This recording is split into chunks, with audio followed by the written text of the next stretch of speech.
there's an expression that I've said on this podcast many times, but I'll say it again, is that hard times create hard men. Hard men create soft times. Soft times create soft men. Soft men create hard times.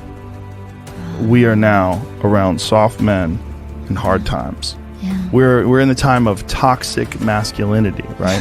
Where you could be toxically male, and then if you're suppressing masculinity, you're going to bring on hard times. It doesn't mean masculinity doesn't mean you're mean. It doesn't mean you're angry. It means strength. It means discipline. It means the ability, like you need a military, and if you don't think you need a military, you need to go and pay attention to the rest of the world, because there's militaries all over the world that are doing horrific things. If you don't have a military in this country that can combat that and at least act as a deterrent to them doing things, you're going to get taken over. That's what's happened. I mean, look what's happening to Hong Kong, right? I mean, this is a city that essentially doesn't have a military, and they were a British colony for a long time, and they gave it back over to China, and they were kind of acting like they were independent until recently, and during the pandemic they ramped it up, and it's gotten even worse. It's exactly what we talked about. You can't be weak, and in this country being weak is thought of as a virtue.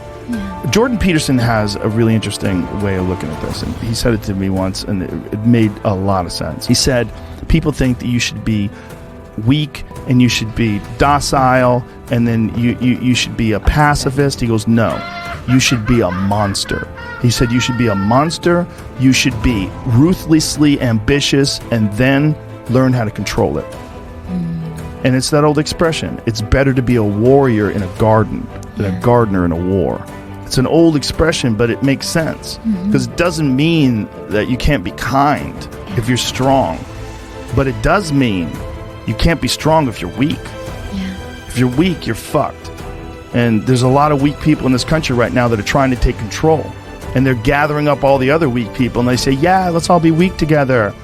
And they're willing to embrace all sorts of ideas that have been disproven, not just disproven, that have caused the deaths of untold millions of people in Maoist China and Stalinist Russia, and it's crazy. And they're short-sighted, and they're short-sighted because in the short term they want their tribe to win, and there's so many weak people that'll join along with them.